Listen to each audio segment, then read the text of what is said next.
제가 여기서 슬라이드를 공유해야 하는 거죠? 네, 선생님 공유해 주시면 되는데 혹시 공유 권한이 아직 안 들어갔을까요? 네, 잠시만요. 네, 혹시 어려우시면 저희가 공유 가능하고요. 선생님 슬라이드.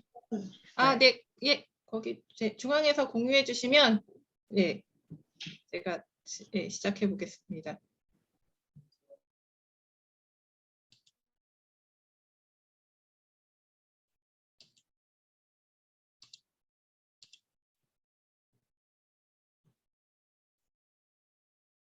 네, 공유해 주시는 동안 네, 안녕하세요. 반갑습니다. 저는 인도주의 실천의사협의 공동대표 이보라라고 합니다. 네, 건약에서 하는 이런 온라인 세미나에 초대해 주셔서 너무 감사합니다. 제가 그렇게 여성주의 쪽으로는 그렇게 많이 활동을 하거나 이렇게 이슈에 막 적극 참여하거나 그러지는 못했었는데요. 근데 이번 기회에 나름 고민하던 부분들을 좀 정리하고 그리고 늘약 선생님들과 함께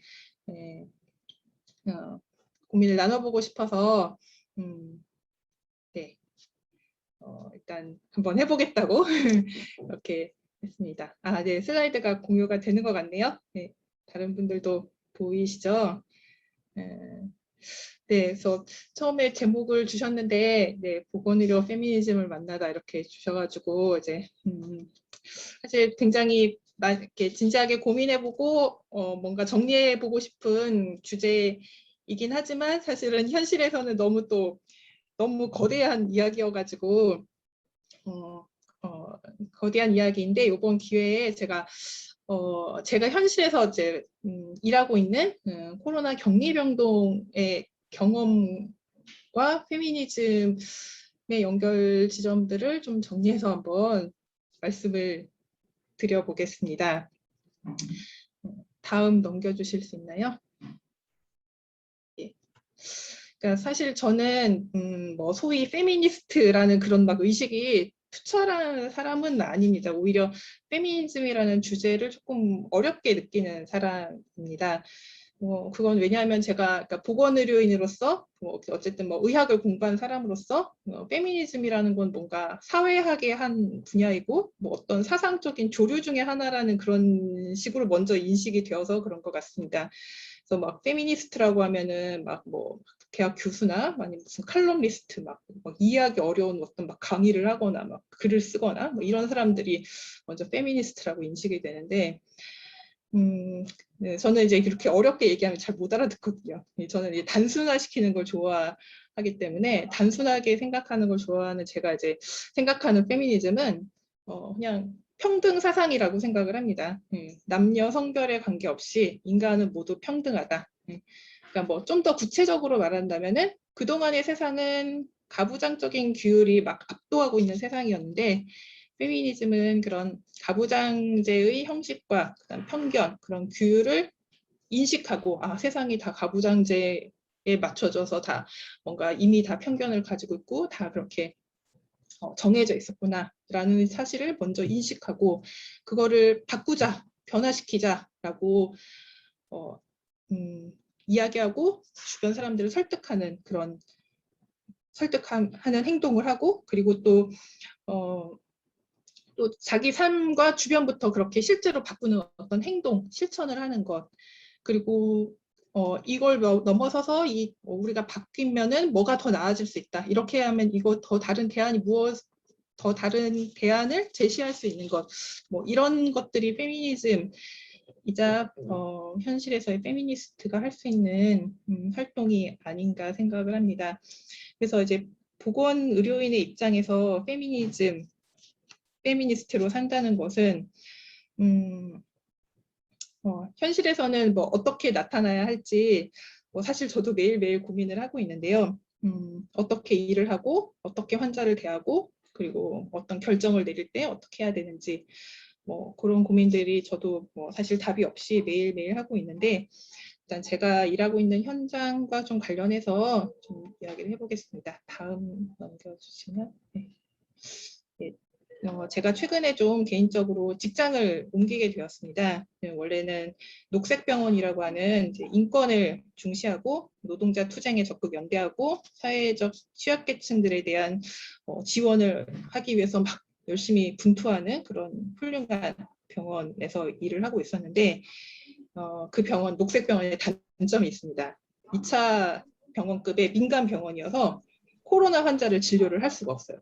코로나의 팬데믹으로 하루에 연일 환자가 이제는 1,000명이 넘어가고 있는데 녹색병원급에서는 코로나 환자를 진료를 할 수가 없었습니다. 그래서 작년 2020년 12월에 이제 서울 수도권 전국적으로 해서 코로나 확진자가 1,000명을 넘어서고 수도권에서 대유행을 하게 되자 국립중앙의료원에서 이제 급히 지금 여기 보시면은 이게 분홍색으로 된 데가 현재 국립중앙의료원 부지입니다. 이 부지 옆에 이 약간 청색으로 된 여기가 미 공병단 부지입니다. 미군 부대가 여기 있었어요. 미군 부대가 이제 이렇게 동대문 도심 한가운데 이렇게 엄청나게 넓은 땅을 차지하면서 이렇게 있었습니다.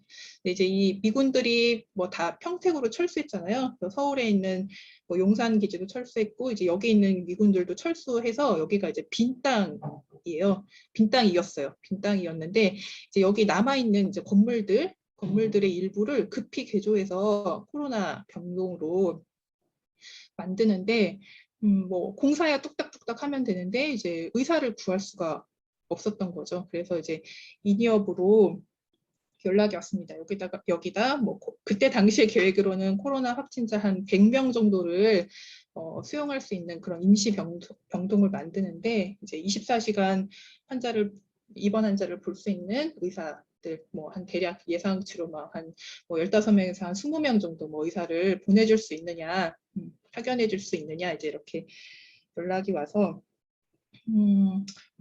그리고 그때 당시에 말로는 이때가 이제 1월 달이었는데 한 2월 말까지만 일단 오픈을 하고 나면은 그 다음에는 또 어떻게든 대책이 있을 수 있으니까 의사를 좀 보내달라 그래가지고 그래서 이제 제가 다음 한번 넘겨주시겠어요? 네, 그래서 이제 몇몇 가능성이 있으신 분 수락해 주실 만한 분들에게는 개인적으로 연락을 하기도 하고 또 이제 인이업 회원 전체 공지를 통해서 모집을 했더니 회원이 16명이 모였습니다.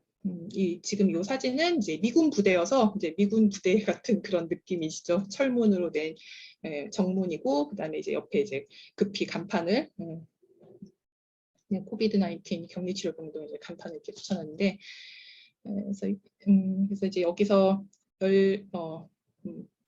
진료를 시작했고 인이업 회원 선생님들 한 16명이 지원을 하셨는데요. 이 16명 중에 4분이 남자 의사였고 12명이 여자 의사였습니다. 그리고 이제 추후에 또 이게 다 본업이 있고 직장이 있으신데 이제 여기에 이제 좀 시간을 내 가지고 오시는 거여서 이 16명이 계속 근무를 할 수 없어서 이제 또 많은 수가 또 그만두시고 그 다음에 또 충원을 했는데 한 4명 정도가 충원되는데 그때도 역시 여자 의사가 3명, 남자 의사는 1명. 이제 여자 의사가 좀 약간 압도적으로 수가 많은 체제로 운영이 되었었죠. 그리고 그래서 네.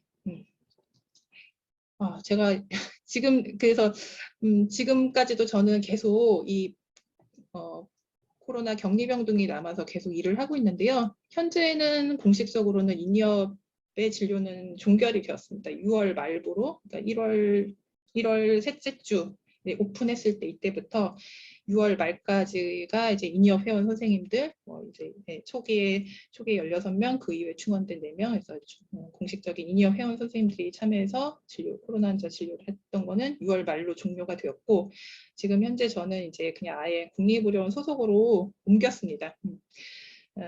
녹색병원에서 이제 잠시 2달만 2월 말까지만 코로나 환자 좀 진료 좀 하고 오겠다고 얘기했더니 이제 그렇게는 안 된다고 하시더라고요. 그럴 거면 그만두라고 해가지고 이제 진짜 1월 초에 저는 그만두고 그냥 중수본에 이제 긴급 의료 인력으로 이렇게 자원을 해가지고 진료를 여기서 시작을 했고, 그리고 6월 말부로 인이업의 파견은 종료가 되면서 뭐 저의 이제 그냥 신상을 결정을 해야 되는데, 뭐 고민 끝에 뭐 공공병원에 좀 더 있어 보기로 해서 지금은 국립의료원으로 소속을 옮겼습니다. 그리고 뭐 하는 일은 현재 계속 아까 보여드렸던 그 코로나 격리 병동에서 계속 일을 하고 있는데요. 근데 하여튼 여기 보여드리는 그래프는 사실 뭐 그 중간중간 국립의료원에 보고하는 일이 있어가지고 그때 당시에 막 급히 만들었던 그래프들인데, 사실은 뭐 처음에는 백병상을 계획을 했다가 그 다음에는 뭐 갑자기 또 일부 건물을 다 막 인테리어를 다 바꾸면서 뭐 백신 센터로 갑자기 다 개조를 해버려가지고 실제로 지금 현재는 최대 수용할 수 있는 환자는 60명 정도고요. 60명이 사실 꽉 차기는 힘들고, 뭐 언제 5월 5일쯤에 이제 56명으로 최고까지, 최고 입원 환자가 이제 최고치를 쳤고, 그리고 사실 어제 오늘 사이에도 지금 50명이 넘었습니다. 그리고 뭐 여기가 좀 약간 여건이 괜찮아서 뭐 코로나 격리병동 입원한 환자이지만 이제 약간 그 어차피 미군 부대 엄청나게 큰 공터이기 때문에 일부 약간 산책이 가능한 그런 공간이 있어요. 그래서 밖에 나와서 하늘을 보면서 코로나 환자도 산책을 할 수가 있고, 그리고 이제 좀 병상이 약간 이제 여유가 있다 보니까 저희가 가족 위주로 좀 많이 입원합니다. 가족 단위로 아이를 동반한 부모, 뭐 혹은 뭐 이렇게 연로하신 부모님을 모시고 입원하는 성인 자녀들, 네, 가족 단위로 좀 입원을 많이 하는데, 이렇게 24시간 저희가 이제 완전히 코로나 입원 환자들을 책임지는 병동을 이제 운영을 하면서 사실 인이업 회원들이 그동안은 뭐 권역 선생님들도 마찬가지겠지만 이제 무슨 뭐 이렇게 무슨 세미나를 하거나 뭐 어떤 무슨 이슈가 있으면은 모여서 회의하거나 아니면 무슨 책 모임이나 소모임이나 뭐 이런 거를 하지만, 사실 같이 모여가지고 같이 어떤 의료기관에서 일을 하지는 못했거든요. 저희 인이업 권역 선생님들 그랬지만 저희도 뭐 저희가 같은 병원에서 일을 해본 경험은 그동안 없었습니다. 근데 이제 회원들이 이렇게 모여가지고 같은 병원에서 한 병동에서 같은 일을 하면서 이제 사실 같이 이제 진료를 해보니까 뭐 여러 가지 이제 뭐 이렇게 재미있는 에피소드나 네, 서로 이제 뭐 몰랐던 점을 알게 되거나 서로 많은 경험을 공유하게 되었는데, 일단 이제 근무표를 짜야 되잖아요. 근무표를 24시간 당직 체계로 돌아가는 근무표를 짜야 되는데, 제가 아까 이제 여자 의사가 12명이었다고 말씀드렸는데 그중에 5명은 비혼이셨고 7명이 기혼이셨어요. 근데 이제 7명 기혼 중에 다 이제 장성한 이미 이제 성인이 된 자녀를 두신 분들이 좀 있었는데, 이제 어린이집이나 초등학생 정도 이제 계속 케어가 필요한 그런 아이를 두고 있는 선생님이 이제 3분 정도 계셨습니다. 저 포함해서 저 포함해서 3명 정도 있었는데, 이제 아이를 돌보면서 일을 해야 하는 의사들이 가장 선호하는 근무 시간은 오후 12시부터 오후 7시까지. 그것도 이제 일주일에 뭐 한 3번에서 5번 정도 그렇게 근무하시는 거 가장 선호하시더라고요. 그래서 다 그렇게 뭐 우리끼리 하는 거니까, 우리 서로 우리끼리 다 보완해 줄 수 있는 거니까 이제 그렇게 근무를 하셨어요. 그래서 굉장히 뭔가 네, 그렇게 이제 이렇게 유연하게 근무를 할 수 있도록 하는 어떤 이제 그런 시도를 해보았던 거고요. 그리고 어쨌든 이제 코로나 이런 유행 시기에 대유행 시기에 인이업이 뭐 의사들이 모여 있는 시민 단체이긴 하지만 이제 코로나 진료에 참여하기는 좀 쉽지가 않았는데, 저희가 이제 자발적으로 혹은 되게 적극적으로 나서가지고 코로나 진료에 참여했다는 거는 엄청나게 훌륭하게 저희 스스로도 자화자찬할 수 있는 그런 사업을 했다고 생각하는데요. 근데 이제 그럼에도 불구하고 사실 여자 의사들이 하다 보니까 여자 의사들이 많이 모였는데, 저희가 이렇게 많이 이렇게 있으니까 뭐 경단녀들이 많이 모였구나 이런 이제 후문을 들었어야 했습니다. 네. 사실 그 말을 듣고 생각해 보니까 의사들도, 특히 여자 의사들이 이런 육아나 뭐 여러 가지 기타 등등의 이유로 경력이 단절되거나 아니면은 실제로 파트타임을 근무를 하고 있어서 인이업에서 이런 걸 모집하니까 지원을 하실 수가 있었던 거죠. 남자 의사들은 대부분 뭐 하여튼 뭐 어떻게 뭐 이제 정규로 일을 하시니까 이런 급박한 상황이 되어도 대처가 안 되는데 뭐 상대적으로 여자 의사들은 유연하게 근무를 하고 있었기 때문에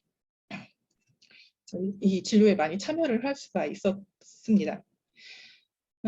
뭐 일단 여기까지 얘기하고요. 그 다음에는 이제 계속 그 다음에는 환자 이야기를 좀 해드리려고 하는데요.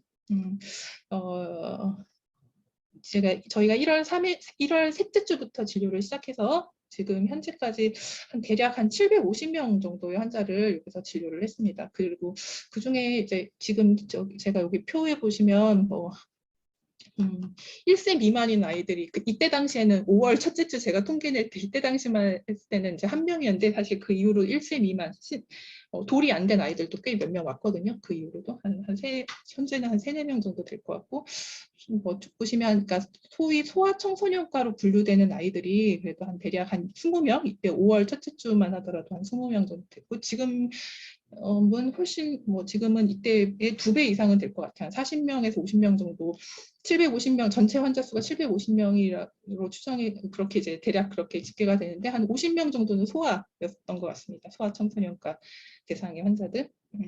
근데 이제 이렇게 가족 단위로 입원을 많이 하게 되는데 이런 소아 환자들이 이제 보호자와 같이 입원을 해야 되잖아요. 근데 이제 뭐 경우에 따라서는 음성인 보호자가 어린이집에서 아기가 감염되어서 이제 엄마는 음성이지만 음성인 보호자가 이제 같이 아기를 데리고 들어오는데 뭐 당연히 대부분은 엄마가 들어옵니다. 아빠가 들어오는 일은 거의 없고요. 음성인 경우에는 그리고 이제 온 가족이 다 걸려가지고 온 가족이 다 걸려서 엄마 아빠가 다 양성이고 그다음에 이제 그리고 자녀들 다 걸려서 뭐 세 가족 네 가족 세 식구 네 식구 이런 가족 단위로 다 감염이 되어가지고 입원하는 경우도 상당히 많았는데 이렇게 부부와 자녀들이 입원을 하면은 침대 배치가 대부분 대부분 비슷해요. 예, 저희가 이제 그 4인실 병실인데 뭐 이렇게 가족이 입원하면 침대 배치는 마음대로 바꿔도 되거든요. 보통은 이제 아빠는 독침대, 그다음에 침대 2개를 붙여서 엄마와 아기들은 조그마니까 뭐 4살, 5살짜리 아이들은 이제 침대 2개를 붙여서 한 침대에 이렇게 같이 이렇게 있고 그렇게 아빠는 조용히 휴식을 취하고 엄마는 계속 아이를 돌보느라 잠도 못 자고 계속 애들을 쫓아다니면서 케어하고 엄마도 열 펄펄 나서 아파 죽겠는데 계속 애 돌보고 있고 그러다가 심지어는 이제 엄마가 너무 폐렴이 심해지고 악화되어서 이제 엄마만 중환자실을 어쩔 수 없이 전동을 시켜야 하는 그래야 했던 그런 케이스도 있었고요. 그리고 또 보면은 감염병이지만 약간 목에 전염이 됩니다. 예. 그러니까 어린이가 걸리고 엄마가 걸리고 그다음에 이제 할아버지 할머니가 걸린다면 보통은 외가 쪽이 걸리고 이런 약간 이제 이런 특성이 좀 있는 것 같아요. 그리고 위에 쓴 거는 코로나 환자들이 이제 미각 후각이 소실이 되는 게 아주 특징적인 증상이잖아요. 그러니까 이제 음식을 잘 못 드시고 식욕이 떨어지고 밥을 못 먹어서 또 너무 힘들어하세요. 밥이 맛이 없으니까 못 먹고 못 먹으니까 기운 없고 뭐 그러니까 이제 그 악순환이 계속되고 사실 또 뭐 원래 병원 밥이 맛있지도 않잖아요. 그냥 먹을만 하긴 한데 사실 저희도 똑같은 그 도시락을 일하면서 이제 환자들과 똑같은 도시락을 먹는데 뭐 하루에 한 끼 두 끼는 이제 뭐 그냥 먹을만은 한데요. 근데 환자들은 너무 맛이 없어 하시고 못 먹어서 힘들어 하시고 그래요. 근데 이제 그 맛없는 밥에 대한 그 환자들의 반응 이런 걸 밥이라고 주나요? 이렇게 말을 하는 사람들이 있어요. 어떤 사람은 입맛이 없고 여기다 제가 초고추장이 저번에 한번 나왔는데 그걸 초고추장이 있으니까 조금 먹을 수 있더라고. 초고추장을 주세요. 이렇게 말을 하는 사람이 있고 첫 번째 이걸 밥이라고 주는 거예요? 라고 말하는 사람들은 보통 이제 남성분들이요. 남성적인 언어죠. 갖다 차려준 밥이 이게 뭐냐. 그리고 여성들은 조금 더 대안을 가지고 얘기하죠. 초고추장을 주면 자기가 좀 더 먹어보겠다.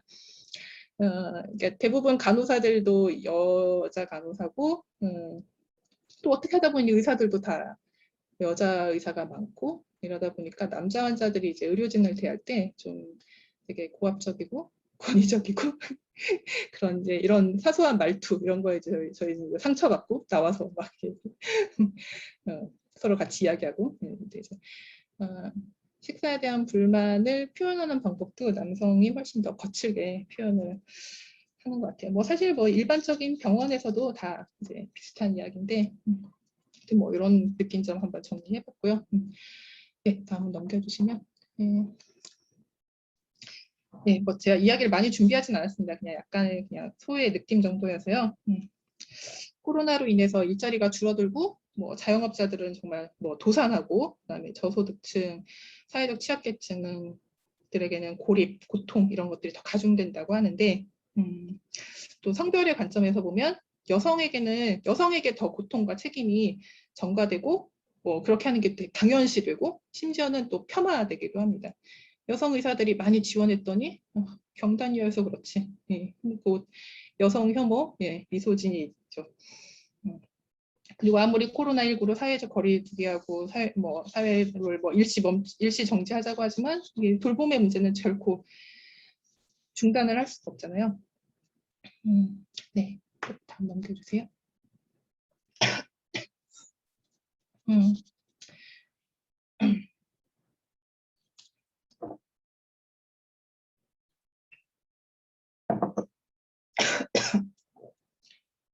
죄송합니다.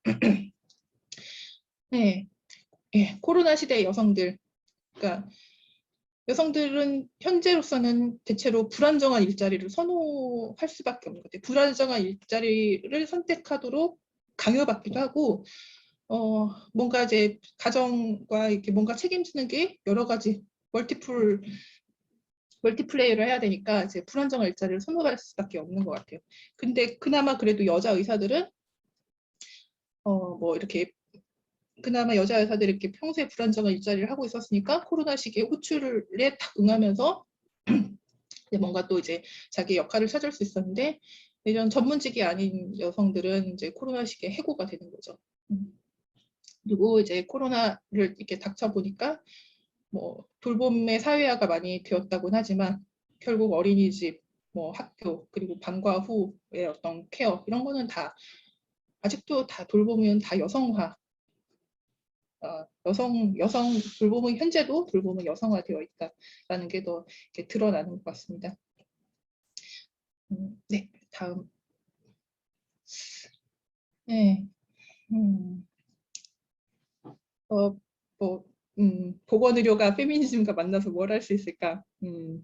남자 환자들의 고압적인 태도를 지적할 수 있겠죠. 그런 식으로 말하지 말라고.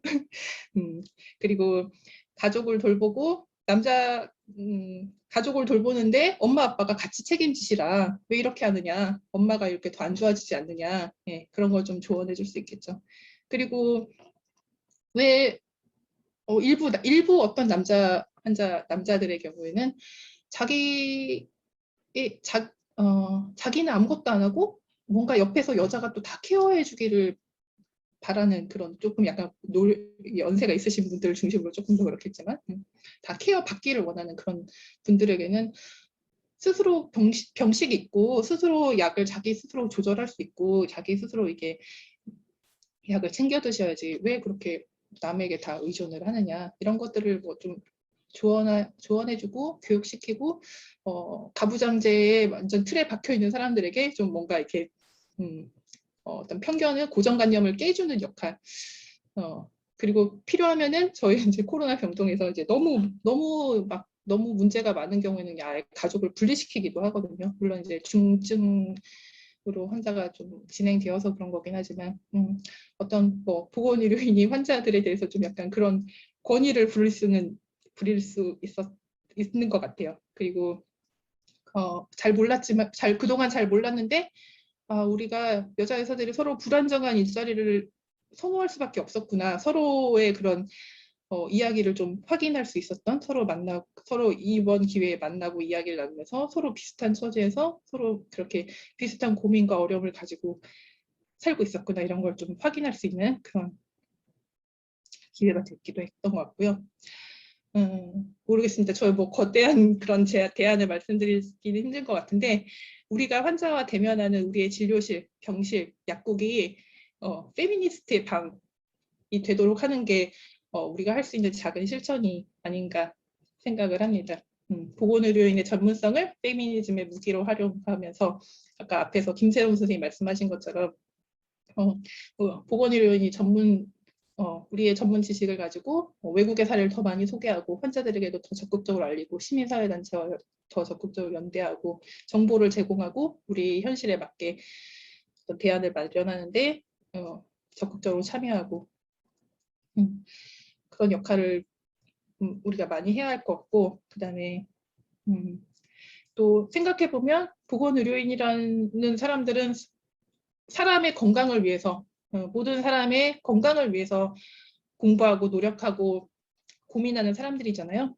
그래서 이 보건의료인들에게는 페미니즘의 평등 사상이고 가부장제에 반대하는 사상이라면 이거는 선택이 아니라 필수 덕목이라고 생각을 합니다. 그래서 이런 우리 페미니즘 사상을 주변의 친구들에게 주변 동료들에게 더 많이 알리고 설득하고 바꿔나가고 동의를 얻는 그런 활동을 끊임없이 해야 하지 않을까 생각합니다. 네, 저는 여기 이상으로 마치겠습니다.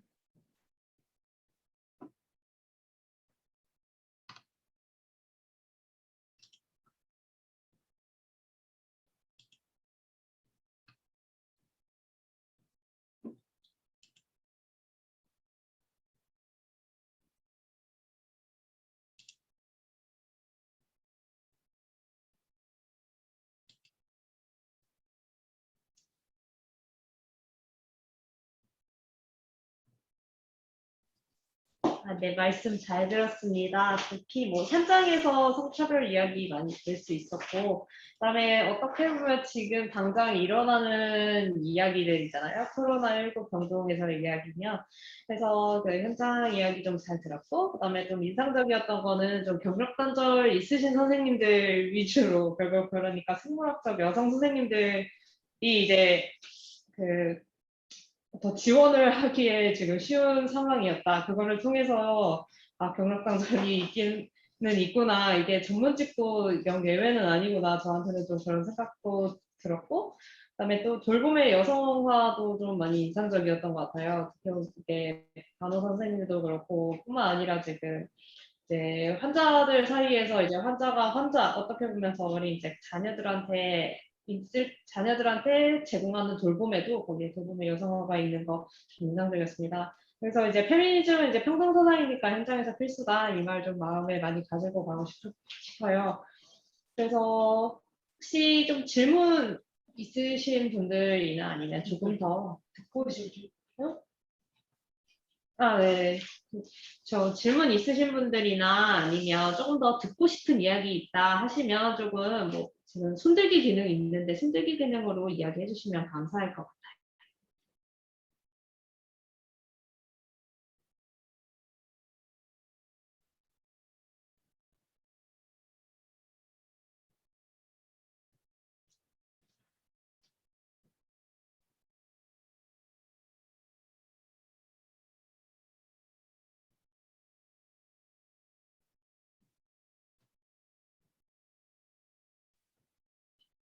질문이 좀 들어오고는 있는데요.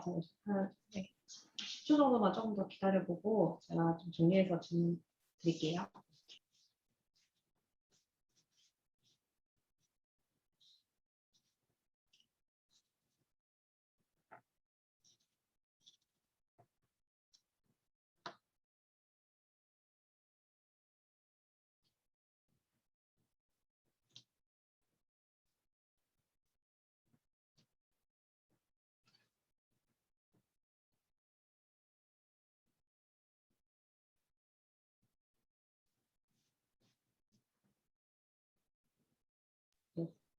우선 좀 번외 질문이 들어오긴 했는데 네. 그 요즘 코로나19에 간호사를 포함한 의료 인력들이 되게 엄청 힘들어서 이제 파업 예고했다고 하는데 좀 상황 좀 들려달라고 번외 질문이 들었습니다. 네. 네, 저도 오늘 아침에 출근하면서 네, 라디오에서 들었는데 보건의료 노조가 파업 찬성으로 이제 압도적인 90% 넘게 파업 찬성으로 이렇게 이제 투표 결과가 나와서 파업에 들어간다고 하더라고요. 그래서 사실 그래서 지금 제가 일하는 아까 사진에 보여드렸던 그 병동에서 일하는 의사들, 간호사들은 이제 다 외부 인력이거든요. 그러니까 저는 최근에 소속을 바꾼 거지만 저와 지금 현재 같이 일하고 있는 사람들은 다 이제 외부 인력이어서 간호사들도 다 외부 인력이어가지고 이제 그 보건의료 노조 파업에 참여하는 그 대상은 되지는 않습니다. 근데 이제 이 국립중앙의료원 본원에 근무하는 이제 직원들은 아마 이제 그 노조 조합원이고 그래서 파업에 참여를 하시려는 것 같아요. 무슨 잘 모르겠습니다. 이제 사실 노동자의 권리 그리고 그동안 사실 1년 넘게 그 공공병원에서 이 전국에 있는 공공병원에서 코로나 환자를 다 완전히 다 받아들였잖아요. 떠넘기다시피 다 넘겨가지고 그래서 정말 1년 넘게 2년 가까이 굉장히 고생을 많이 하시고 정말 다들 번아웃이 되고 다들 이제 지치신 상태이시죠. 네. 그래서 그래서 고심 끝에 이제 좀 파업을 결정하신 것 같은데 근데 또 이제 코로나 상황이 이렇게 또 계속 안 좋아지고 있어서 나아질 기미를 보이고 있지 않아가지고 이제 아마 여론에선 별로 좋은 그런 이야기가 나올 수가 없을 것 같아서 그런 게 좀 우려가 됩니다. 그리고 일단 저희 또 상황이 이제 보건의료 파업하면 이제 코로나 환자는 서울 시내에서도 하루에 500, 600명씩 계속 발생하는데 이제 파업해버리면 본원에서는 환자를 못 받고 그러면 이제 저희가 이제 아마 환자를 더 많이 받아야 될 것 같아요. 이제 외부 인력으로 유지되는 그런 병원들을 중심으로 코로나 환자들을 이제 수용이 될 것 같아요. 네, 그렇습니다. 현실은. 네.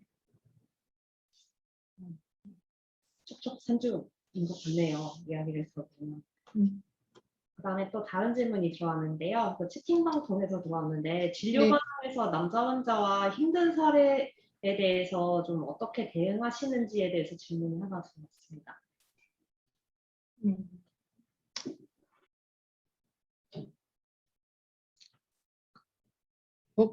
사실 이런 일은 굉장히 많이 발생하는데 외래 진료실에서도 생기고 입원 환자 보는 데서도 생기고 이렇게 코로나 격리 병동에서도 발생하고 이제 그런데 그러니까 어디나 조금 약간 진상 환자나 되게 고집이 센 사람들은 있기 마련이니까 그냥 저는 원칙대로 그냥 대응하는 편이에요. 이제 그냥 최대한 저 같이 따라서 감정적으로 되지 않도록 노력하면서 냉정함을 유지하면서 언성을 높이지 않고 그냥 똑같은 말을 반복하더라도 계속 이제 그냥 원칙적인 입장만 이야기하면서 그러면서 이제 그냥 그 자리에선 넘어가는 게 가장 무난한 것 같아요. 좀 이어지는 질문일 수 있을 것 같은데요. 이게 녹색병원이 이제 산재나 이제 노동자 중심의 병원인 것으로 좀 알고 있는데, 근데 이제 아까 이야기하실 때 페미니즘은 평등사상인 이제 현장에서 필수다 이런 이야기를 주셨었어요. 혹시 관련해가지고 좀 사례나 좀 생각나는 기억들이 좀 있으시면 좀 질문해 주시면 좋을 것 같아요. 네, 코로나 병동뿐만 아니라 조금 더 옛날 기억을 좀 여쭤보고 싶어요. 저한테 말씀하신 거죠? 네, 그렇습니다.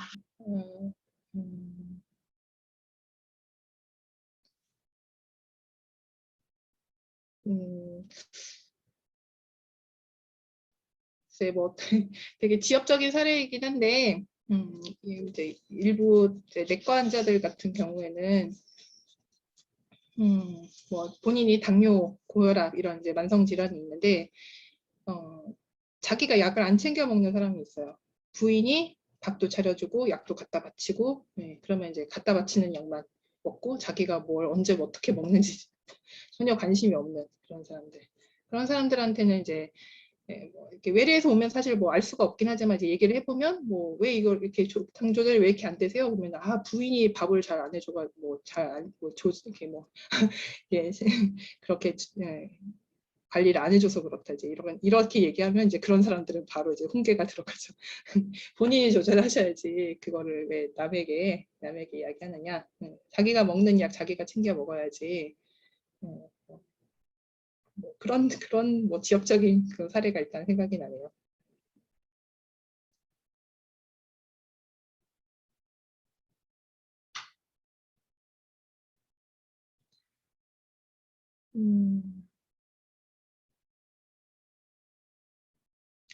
그리고 뭐 글쎄 뭐 이거는 뭐 질문하신 의도와 맞지는 않는 것 같은데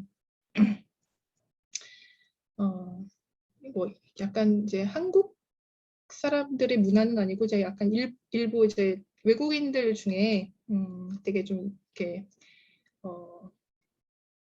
이렇게 말하기 좀 조심스럽긴 하지만 이제 소위 말하는 이슬람 문화권에서는 이제 이렇게 여성에 대한 되게 좀 이렇게 차별 이런 게 좀 되게 심하잖아요. 여성을 대하는 태도가 조금 다르긴 하더라고요, 진짜로요. 네, 그래서 뭐 저도 그렇게 느꼈는데 이제 뭐 이제 어떤 산부인과 선생님께 또 들었는데 보통은 이제 뭐 산부인과에 뭐 부부가 같이 내원을 했으면은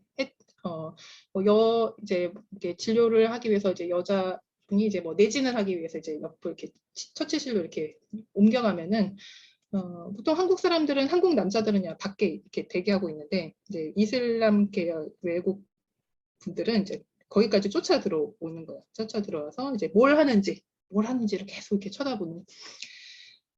그 나가 있으려 하지 않고 좀 이렇게 되게 하여튼 뭐 저도 비슷한 경험을 했는데 이제 그 녹색병원에서 이제 그 난민 지원 사업을 하면서 이제 건강 문제를 상담하러 이제 그런 이슬람 종교를 가진 분들이 오셔가지고 상담을 하는데 여자분 부인은 아무 말도 안 하고 남편이 계속 부인의 증상을 설명하고 그리고 남편이 특히 이제 부인의 생리 주기와 뭐 이렇게 질 분비물이 어떻고 이제 그런 것까지 다 막 얘기를 하는 거예요. 그래서 좀 약간 이제 좀 우리랑 문화적으로 좀 다르죠. 그럼 저도 이제 약간 좀 이상하다 그렇게 생각을 했었는데 이제 어떤 산부인과 선생님 말씀을 들어보니 이제 내진을 할 때도 남자들이 쫓아 들어와가지고 계속 쳐다본대요.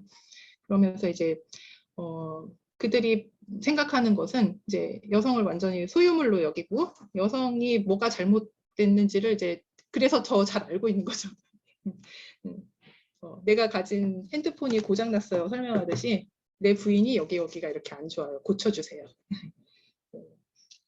뭐 그건 이제 저희가 어떻게 바꿀 수 있는 건 아니지만 뭐 그렇게 현실에서는 그런 남녀의 그런 고정된 그런 편견, 역할 이런 것들이 그런 것들을 현실에서는 좀 많이 만나게 될 수 있는 것 같아요. 네, 현장 이야기 좀 잘 들을 수